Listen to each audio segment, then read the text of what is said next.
My name is Robert Morris. I'm the co-owner of Silver Jubilee Park, where Hendon Football Club play. The Premier Pro Elite has made a significant difference. We've been able to sign a contract with a local university for 2 years. We've also signed another 2-year deal with a local college for our academy programme, so income streams have benefited hugely.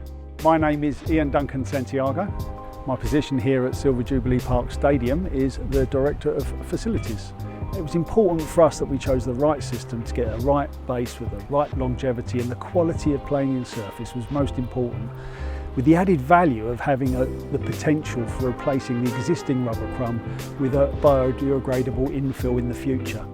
Well, we do an awful lot of community work here. I mean, behind me here is a group that have mental health issues. So we're very much a community club, and having this surface enables us to sustain that and grow it.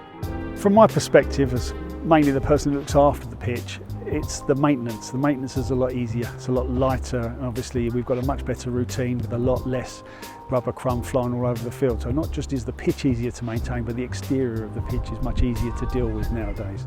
Another benefit to this system that we've installed is we've got far fewer injuries from the teams being reported, so a lot less, and that's a major benefit to the teams themselves.